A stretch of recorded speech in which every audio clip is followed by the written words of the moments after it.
What's up, guys? This is Griever here, bringing you guys the latest behind the bar reviews in this week's chapter 922 of One Piece. One Piece, ladies and gentlemen. This chapter to me was better than the last one. I will state that right now for me. The reason is the ending of the chapter. We'll get there eventually, but the ending of the chapter tells me that we have no damn clue what Oda is going to do week to week. Not a single YouTube reviewer, not a manga chapter reviewer on a blog, not the editors themselves from Jump. Nobody knows what Oda's going to do, because this is just, this chapter. So, right off the bat, I love the first page. I love the first page of this chapter because Viceroy. Now, the first time I heard the term Viceroy, I was under the impression it was a name. I'll be real with you guys. It was in episode 1, Phantom Menace, when I was like 8 or 9 years old, however old I was at the time. Depends on when did that come out again? 99, 2000? Anyway, beside the point. But Viceroy, it's a title. I didn't know that as a kid when I first heard that. And it took me a long number of years to figure that out. Now I understand that Viceroy can refer to, leader. It's a synonym. It can be used interchangeably with a lot of the other big name titles. So like an emperor, a king, a lord, a viceroy, all makes sense. But I find it odd. Why all of a sudden do we know this term? At first I was thinking translation, but I don't see it. Why would he be called Viceroy? But at the same time, you could see it fit, but it seems a little dainty, a little posh for Kaido to use such a term, in my opinion. But once again, it could be a translation thing. But either way, on the first page, everyone's like, Kaido's a dragon. And we see shock, and even Luffy, Law's kind of humbled. Luffy's just kind of like, damn. Even Luffy understands the gravity of this revelation. He's a dragon. This is big. This is something, and the size of him, too. This is not something that we can just easily rush headfirst into. We see that with Luffy. Just looking on and not just jumping into action and not being excited by it. Normally this would be an opportunity for someone like Luffy to be like, a dragon? This is awesome! I wish he wasn't such an asshole. I'd ask that dude to join our crew. That would be Luffy. A dragon. I always wanted a dragon. That would be him. But even he understands the gravity and who Kaido is and all this stuff. So, really like that first page. Something about it. There's just something about Oda's art. Now, suffice to say, the next few pages basically go on to explain a few things. For one thing, Momonosuke transforms into his dragon form, and then, of course, a lot of people have made the connection. This is why he hates his dragon form, and a lot of other people do, is because it's Kaido. That makes sense, blah, blah, blah. Law does a lot of the explaining. Law does a lot of the explanation. He states that when you think about it, okay, well, Dressrosa, Punk Hazard, Caesar, Doflamingo, who's now in prison. Basically, from Kaido's logic, it looks like we are picking a fight with him. We took down his main factories. He's got weapons factories. He's been in charge here. All this stuff. Law goes through a big, long-winded explanation, but it suffices to say it sums up with Kaido basically thinks that we are picking a fight with him. When we were simply trying to turn Kaido against Dofi, that shit didn't go down the way they all thought it would. So, in this particular instance, I do like the fact that Law has made all these connections. And then, of course, Kinemon, kind of asks, why is he here? We don't get it. Why is Kaido dropping in Curry? And the reasoning being, as Law points out, well, they know who we are. At least some of us. My name's been revealed, Straw Hat, and of course, the Pirate Hunter Zoro. So, and Kinemon gets pissed, and Sanji gets pissed, but then Law's just kind of like, listen, Straw Hats, you don't talk to me like that. I hope you're not trying to tell me what to do. Remember, once again, we might be in an alliance, but I'm a captain. I'm a supernova. I don't take shit from you. So I do like that. I'm sure a lot of Sanji boys out there don't like the way he talked to him in a sense. But at the same time, you got to remember, as far as Law is concerned, everyone on his crew, on Luffy's crew, with the exception of maybe Zoro, who's both first mate and a fellow supernova, is not his equal. Luffy, and Law, once again, knows that Luffy's kind of, for lack of a better term, brain dead for the most part, and that Zoro's more of the thinker, but also can have his own, a lot of quirks and stuff. But at the very least, the rest of the crew, it's almost like if the Heart Pirates started showing disrespect to Law, like he's their captain. You don't talk to me as an equal. Remember, these are pirates. The Straw Hat Pirates operate much differently than almost every other pirate crew.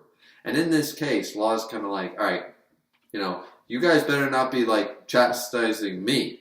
I'm the one trying to clean up this mess, and you're also subordinates. Like, you don't talk back to me. I'm one of the head honchos here, So I found that very interesting. Maybe I read a little too much into that. I know sometimes it's used for comedic effect and the like, and then you finally go, oh yeah, well, it was probably Luffy screwing shit up anyway, so why are we blaming him and stuff? This is where Luffy runs away. He realizes, wait a minute, is that leftover town? And he wants to go, help them and such. And then everyone's like, Luffy, where are you going? Like, you can't go. And then Law says, no, nobody move. Because as far as everyone's concerned, the only ones that they know for sure are here is myself, Zoro, and Straw Hat. Other than that, they don't know the whole crew is here. They have no idea the Heart Pirates are here. They have no idea about Kinemon and Momonosuke and any of that. They have no idea Sanji, Chopper, Nami. They don't realize any of you are here. And the other members of your crew have integrated themselves into Wano country. We cannot, for as he talks to Kinemon, proper level head about it, we cannot endanger this operation. Your operation is not endangered by them knowing a couple of us are here. It would be endangered, however, if many, many, many, the Straw Hats, the entire crew is here. The Heart crew is here. Kinemon and everybody here. Like, that would endanger everyone. So this is where Law says, I'll go chase after him and go stop him. But because if we both get found, that's something that can be managed somehow. That's a way better situation than the flip side where everyone is found out. So Law eventually ends up chasing after Luffy, who once again is going to Leftover Town and trying to get there in time when he sees that Kaido is hanging above the place that he basically just tried to save. Right, so this is where we jump over to Leftover Town, and we also see the residents of Bakura Town being like, whoa, what's going on? Holden thinks he's there to kill him. Hawkins is just like, what's going on? And Kaido's just swarming around being like, yo, I'm here, what's up? And he's like, Shutemaru, I heard that there were powerful bandits lurking in the forest of Curry. And Shutemaru's like, alright, there's no point in fighting him, let's get out of here and stuff. And Shutemaru and his bandits are heading out. Now this is where we see a little bit of the backstory. And this almost confirms that Ashura, Boy Ashura, or Ashura Doji, whatever they're calling him. I'm just going to refer to him as Ashura. So Ashura is clearly Shutemaru by all these descriptions, because we've seen the silhouettes, we see all the differences, and here we see that Kaido remembers him, and he goes, I remember you, and Shutemaru vaguely remembers something as well, and this could be what he's referring to. A lot of people said when he escaped death, or death's door, he was referring to Odin. I don't believe that's the case. I said it before, that I think that that's referring to another moment, probably when Kaido took over and killed Odin. That was most likely it. And this lends itself to my newest thing, that I believe that these two, or three, the three samurai that Kinemon wants everyone to find, were defending Odin Castle when the Shogun took over and Kaido burned Odin Castle to the ground. I believe because we see flames, and we see at least two, Shutemaru and somebody else, fighting against Dragon Kaido. And I'm going to be under the impression that that's what he's referring to, because Kaido says, I remember you, and Shikamaru remembers that as well, looking back. So that was clearly the time they fought him, they lost. Or they reached a stalemate, and it didn't matter. Because you also have to remember, and I'll talk about this near the end of the review, but Kaido has been defeated. Not killed, but he's been beaten in combat and captured multiple times. He's not necessarily the strongest individual. He's just the most durable. I mean, don't get me wrong. Kaido's always going to be on top. Kaido is going to be way, way up here no matter what. I'm just pointing out that there's many, many ways to win a fight. And that's probably how he's been captured and defeated in combat multiple times. Group efforts, yada, yada, yada. Now, this is where we find out, and a lot of people said it, and I believed it too. Kaido's drunk! Kaido's drunk. Kaido's always drunk. Here's to you, Kaido. Here's to you. Yeah.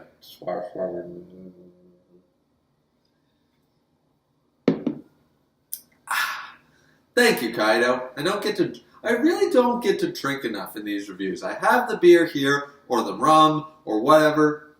I always have a drink here. But I only get to have a little sip in between takes, and then it messes up the position of the glass during cuts. It's awful. So thank you, Kaido. Thank you, sir. That being beside the point, we do see the fact that Kaido is completely loaded. And he's saying like, the past is the past. Shoot him, Maro. Why don't you become one of my support picks? Yeah. Be one of those things. You know, you're just so swell, you are. And then Jack's like, Kaido, for the love of Kaido, are you drunk? And he's like, you dumbass. I'm not drunk.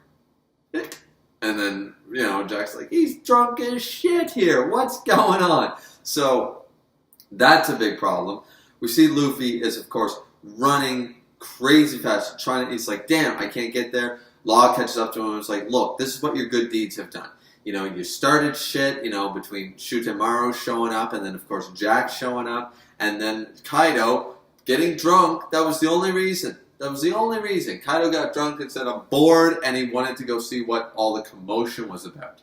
Kaido would never have done that otherwise. That's why everyone's like, why is he here? It's like the whole reason he came here is because he's drunk. He got drunk and decided that, I'm just going to roam around, and figure out what the hell's going on in Wano sort of idea. So he doesn't have any new intel or anything like that. He's just loaded. So one of the big things here, though, is that, as I said, Shutemaru, everyone's running away. And Luffy is of course, trying to get to Kaido. What's he planning on doing once again? Everyone knows that's just a matchup made in hell. Definitely not in heaven. But key thing, Hawkins. Hawkins shows up, and I'm like, wait a minute. Did you do some tarot card future sight bullshit here, Hawkins? Like, you doing something that we don't really know about? No. He lies. He goes up and says, oh, yeah, Kaido, by the way, they're in Odin Castle. And they're like, wait, what? He's like, are you sure? No, I lied, but I need you to stop your rampage. But we still should destroy Odin Castle. I'm like, Hawkins, where are you coming up with this shit? Because Jack does bring it up. It's like, okay, this is bad because the ones who work at the factories who are producing the stuff we need, most of them work here. They live here. If we start destroying them, production goes down. Like, we can't let Kaido keep going on drunken rampages pretty much and destroying half the shit we build. Like, he has one temper tantrum when he's drunk, and it, gets us behind by 6 months. Like, it's just not good productivity. Productivity is key. They always say marketing and advertising. No. Productivity. You can have all the marketing you want. Come to Wano. Everyone, come to Wano. It'll be great. It'll be fine. You won't make any money, and we'll work you 80 hours a week. But nonetheless, come to Wano. So, suffice it to say that this doesn't really work out, except for the fact that, after being told the lie and like, okay, but there is a rumor about spirits coming back and all the stuff that people have heard about, and they say, maybe we should kind of eliminate Odin Castle. I'm like, Hawkins, Hawkins, like, I really want this guy to get his shit kicked because, like, regardless of what happens, like, to the, we all know that this is something similar to the pirate flag, the Jolly Roger floating in the water, and the Thousand Sunny was destroyed chapter. We know the crew isn't dead. Probably maimed, maybe injured. They probably escaped through a secret passageway in the bottom of Odin Castle. That would be very classic, actually. I wouldn't mind that. But the point of the matter is that at the end of the day, Hawkins, how did he, like, he could have picked anywhere. Why Odin Castle? Why all this stuff? Like, it's just, no, I don't like Hawkins. I think this guy needs to get his shit kicked for causing such a ruckus. A ruckus. I don't get to use the word ruckus enough. So yes, Hawkins has caused a ruckus. And I don't like him. I don't like him anymore. I mean, he's always been kind of mid-tier, character. And right now I'm just kind of like, meh. Forget Hawkins. Who needs Hawkins? I like Jack more than Hawkins. I do. Even though I feel like Jack is kind of a bit of a bitch. Still like Jack more than this guy. Now, this is where, I mean, he's like a cross between Shenron and a Gyarados. Because now he's hyper beaming with some Bolo Bless stuff. Kind of like, oh yeah, alright, well, Odin Castle, alright. Is that what those smiley little bastard upstarts are? I'm just gonna, alright, there we go, in range, alright, hyper beam, forget recharge, boom. And Odin Castle. Kind of gone. Actually, kind of like, please tell me that Kaido has a recharge cycle. I mean, I made the joke that he basically used Hyper Beam like a Gyarados up in this shit. But at the end of the day, could he, like, please tell me there's a recharge? Because how does Kaido ever lose? Why doesn't Kaido go and do that shit at Marineford? Like, just float up to Marineford and poof. Who's going to stop that? Who? I mean, Shanks. But Shanks wasn't there. Well, to be fair, actually, I think kind of did try to go to Marineford and probably would have done that and Marineford be under the water. But Shanks did stop him, so that's kind of ironic. Did not plan that, guys. Did not plan that. Kind of solved my own problem there. And this is where we get to the end of the chapter. And, of course, you know what happens when someone hurts one of Luffy's nakama, when he hurts a crewmate and a friend. Well, once I saw that, I knew what was coming. I knew exactly what was coming. I didn't expect it necessarily to be the way it was drawn or done, but I saw this coming. Luffy is signing his death warrant, as a lot of people are saying. We give respects to Monkey D. Luffy. And thanks to Oda, this has been an amazing series. 922 chapters. Final chapter next week, guys, 923. It's been quite a ride. But as we just saw, the Straw Hats have been cut in half by a Hyper Beam, and now the main character is about to be eaten by a dragon. So it's been a great run. Great run. Suffice it to say that isn't the case, which it should be, but if that's not the case, I'm taking a few things into account. This is still a badass moment for Luffy, which is like, fuck this. Just fuck it. We see Shutamaru being like, he destroyed Odin Castle, that bastard. And I think this is what's going to get Shutamaru on their side, because he's going to see Luffy doing something that Shutamaru did 20 years ago, but is too afraid to do now. Take on Kaido, so to speak, and that'll earn him respect or something. Besides that, we see just elephant gun. Boom! Hockeyed up elephant gun. A lot of people are saying, well, he's in gear 3rd or whatever, and he's clearly not in gear 4th. What the hell? Like, he tried that on Big Mom in gear 4th. That did shit. And I'm saying, look at Kaido. Look at him for a second. Once again, he's invulnerable. It doesn't mean he doesn't take damage. That doesn't mean you can't hurt him. Big Mom's a freak, just like Kaido's supposed to be. But we've never actually seen Kaido in proper, honest combat. We don't know necessarily what his immortality or invincibility or whatever it is means. You know, you could take someone who can never die. You can take an immortal, Bond from Seven Deadly Sins, and I could smash his face into this mirror. Guess what? If I grab him and smash him into that mirror, he's still going to get all bloody and fall to the floor. So I just broke his head. You know, I crushed his skull. He's just going to get back up after. In a similar sense, Kaido might not be, I mean, he's clearly very durable. I don't believe we're going to get like a red herring with Kaido after all this hype. But at the same time, you know, he can still take hits. He's still going to feel pain. He just can't die. It's a big difference. Big difference. And I believe what a lot of people are saying, and I think it too, you ever been hungover or drunk as shit and then get whacked in the head? Trust me, done it more than my fair share of times, and I'm telling you right now, Kaido's knocked out. He's not hurt, he's knocked out. And I think that's what the last panel is trying to show. Pupils are gone, he gets smashed at the top of the head. Kaido's going to basically be knocked out, passed out, drunk. Now, a lot of people are saying, well, Hawkins and Jack, they agreed that, you know, in one blast he cured his drunkenness. No. Of course he didn't. That clearly didn't happen. Because the only way I see that he gets out of this, Law does room after Kaido gets knocked out. If he hits Kaido like that and Kaido actually, it was a forcible hit, guys. It was forcible. Like, it's not like a lot of people are saying, oh, did a mosquito hit me? No mosquito hits like that. Like, look at what happened to Kaido. Now, you could say that if you saw Luffy go gear forth and go BAM, and you saw, like Kaido looking like this, like, huh? What? What's going on? Oh, a bug. You know, you could say that. But not looking at this. He's clearly indented. Luffy's blow is actually affecting him. I'm under the impression he's still drunk. He's going to pass out drunk because it's just going to be like, oh my god, now I'm hungover. Or he'll jump straight to a hangover. There'll be something to do with the fact that he's drunk and he'll pass out.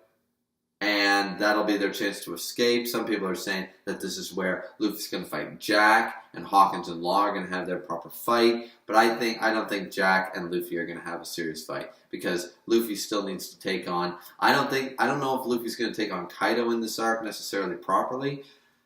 There's so much to think about for chapter 923. I don't know the direction that they're planning to take this. Like, this is what I'm talking about at the beginning.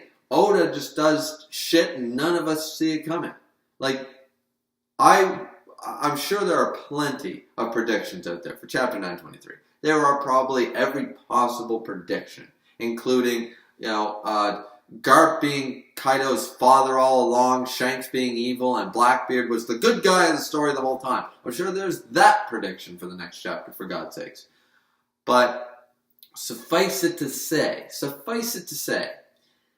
that this has been such a surprise and a shock, at least for me. I did not see this happening this soon, and just the way it's being handled. So I don't really have much of a prediction for 923, other than the fact that I think that Luffy's going to get away with this blow, Kaido's going to pass out drunk.